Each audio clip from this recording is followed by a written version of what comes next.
podcast Geotal. Nah, di kali ini kita akan membahas sebuah pernyataan menggugah, yaitu desa pintar atau kota cerdas. Haruskah geografi ikut berbicara? Nah, kita kan hidup di zaman digital. Semuanya itu serba cepat, canggih, dan berbasis data. Tapi di era euforia teknologi, apakah peran ilmu geografi masih penting atau sudah tergeser ke kecanggihan teknologi informasi? Betul banget. Untuk membahas topik kita pada hari ini, kami sudah kedatangan narasumber, yaitu Kak Rosa Lumban Tungkup. Kepada Kak Rosa kami persilahkan. Sini Kak, dari sini aja Kak. Oke guys, ini dia narasumber kita pada hari ini. Boleh dong Kak perkenalan diri untuk sahabat-sahabat Geo? Halo semuanya, perkenalkan saya Rosa Delima Lumban Tungkup dari jurusan Pendidikan Geografi Universitas Negeri Medan. Nah, senang banget bisa bergabung di podcast kali ini. Topiknya sangat menarik nih, relevan banget dengan wilayah kita ya. Segitu aja nih Kak perkenalan dirinya, atau asal kakak dari mana gitu, umur kakak berapa? Saya berasal dari Samosir, saya berumur 20 tahun. Saya tinggal di Jalan Aksara. Mungkin itu aja dulu ya. Oh iya Kak ya. Oke Kak, selanjutnya kita masuk ke topik kita. Itu topik kita tentang geografi. Kita perlu paham dulu sih, apa sih yang dimaksud dengan smart city dan smart village yang Kakak ketahui? Nah, kalau smart city itu adalah kota yang menggunakan teknologi informasi dan data untuk meningkatkan efisiensi layanan publik, mengurangi dampak lingkungan, dan memperbaiki kualitas hidup warganya. Jadi, smart city itu konsep kota yang memanfaatkan teknologi informasi dan komunikasi untuk meningkatkan efisiensi layanan publik. Misalnya itu transformasi cerdas, e-government, dan pengolahan energi. Tujuannya itu kota yang nyaman, cepat, dan efisien. Jadi kalau smart village itu gimana ya Kak? Nah, kalau smart village itu lebih ke menekankan pada pemberdayaan masyarakat desa melalui teknologi, tapi tetap berbasis pada kondisi lokal seperti kearifan lokal, aksesibilitas, dan potensi wilayah. Nah, ini nih yang bikin kita menarik. Banyak orang yang mikir teknologi itu cukup jadi motor pembangunan, tapi di mana posisi geografinya menurut Kak Rosa? Nah, kita kan kadang kalau mendengar geografi itu kan mikirnya itu cuma tentang peta dan nama-nama tempat doang kan. Sebenarnya geografi itu tuh ilmu yang mempelajari hubungan antara manusia, lingkungan, dan ruang.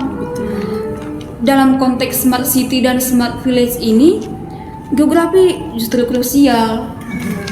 Yang maksud dengan krusial itu seperti apa ya Kak Ros? Nah, kalau dalam konteks smart city dan smart village ini, geografi itu harus membantu menjawab itu wilayah mana yang cocok untuk membangun transformasi pintar. Di desa mana itu jaringan internet yang paling dibutuhkan, dan bagaimana pengaruh topografi terhadap pembangunan tower sinyal. Lalu apa dampak urbanisasi digital terhadap ekonomi lokal? Nah, itu semua kan gak bisa dijawab asal-asalan, butuh data spasial. Nah, pemetaan wilayah dan pemahaman tentang kondisi geografis. Maka geografi menjadi fondasi bagi perencanaan pembangunan cerdas yang berbasis ruang. Nah, tadi kan Kak Rosa menjelaskan data spasial nih kan. Kita dapat data spasial ini dari apa? Bisa dijelaskan agar sahabat-sahabat Geo mengerti? Nah, kalau data spasial ini bisa kita dapatkan dari, kan ini tentang apa ya? Panika. Itu Masangga. apa tadi? Data spasial. Kalau data spasial biasanya kita dapatkan itu kalau mengenai wilayah itu mungkin dari apa? Pengen ranjau. Oh iya. Pengen ranjau. Lalu itu sistem informasi geografis kan ada tuh data-data yang ada di sana. Contohnya dari apa sih namanya tuh? SHP. Iya, data-data SHP. Data-data SHP kan kalau mau membuat suatu peta itu membutuhkan itu data spasial. Dari situlah diambil. Ya, kita kan udah memasuki ini kan mata kuliah sih. Iya. Udah dari semester semester 2 dua. Sik dasar, sik lanjutan, Iya, jadi mungkin udah terbiasa lah dengan pemetaan. pemetaan dan udah familiar lah dengan data spasial. Iya. Jadi di sini bukan soal kayak bisa atau tidaknya kan Kak, tapi layak atau tidaknya ruang itu terbangun. Iya, itu benar. Misalnya gini nih, membangun smart village di daerah yang rawan longsor tanpa adanya studi geospasial. Kan itu berbahaya nih. Iya, benar. Di sinilah geografi ikut bicara. Ada nggak sih Kak contoh peran pengembangan itu di desa atau di kota? Pastinya ada di Indonesia itu ada ya. Contohnya itu di Kabupaten Banyuwangi. Jawa ya. Iya, di Jawa. Kalau di Sumatera Utara ini adanya di Kabupaten Langkat. Langkat. Yang ada wisata apa ya? Iya. Famasi Miler ya kan? Iya, Famas, di situ. Gas, Miler. Banyak sih yang bisa ke situ. Iya.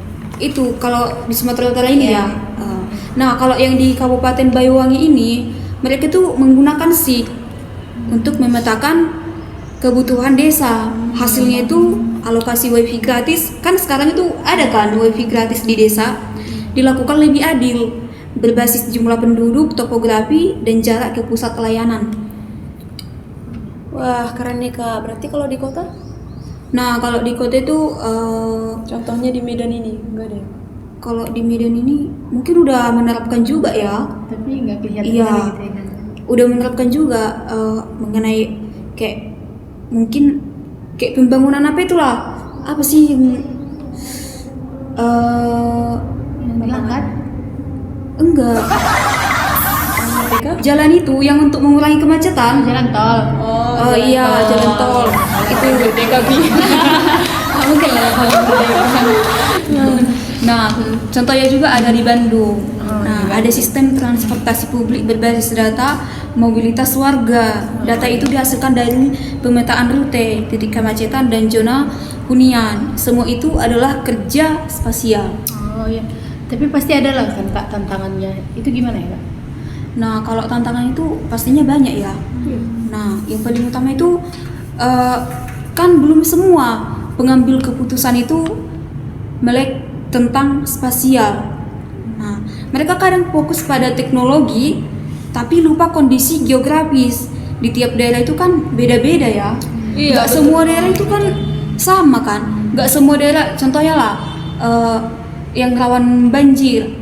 Contohnya di Medan ini kan belum tentu di semua tempat itu rawan banjir yang ada di Medan kan.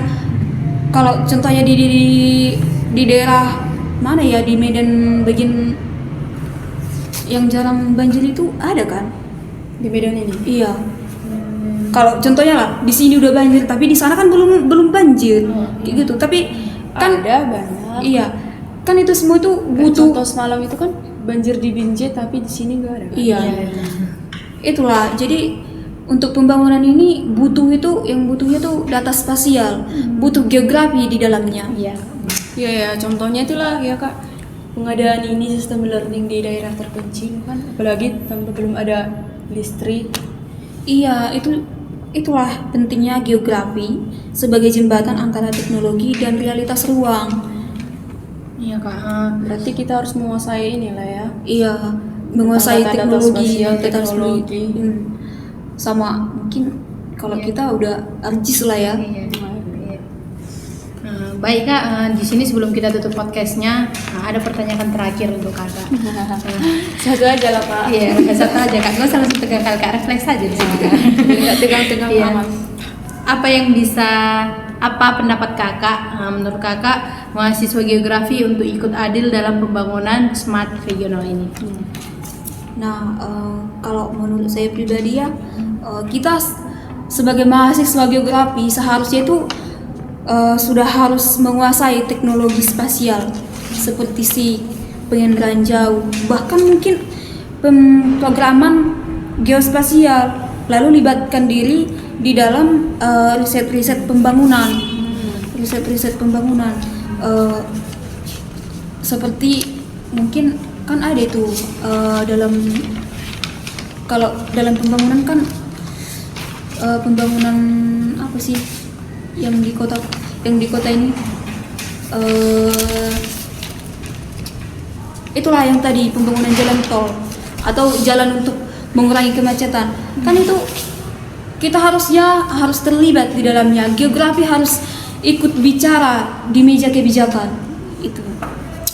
Benar banget. Jadi kita sebagai anak geografi atau mahasiswa geografi, kita nggak boleh diam. Kita harus ikut bicara karena ruang adalah panggungnya. Iya, bener banget tuh. Sekian video podcast kami hari ini. Terima kasih juga kepada narasumber kami Kak Rosa Luman Tungkup, dan terima kasih juga kepada sobat Geotak yang sudah mendengarkan podcast kami dari awal sampai berakhirnya ini. Jadi izin saya menyimpulkan podcast pada hari ini, Smart City dan Smart Village itu sangat memerlukan ilmu geografi untuk andil di dalamnya. Yang dimaksud andil itu ikut di dalamnya.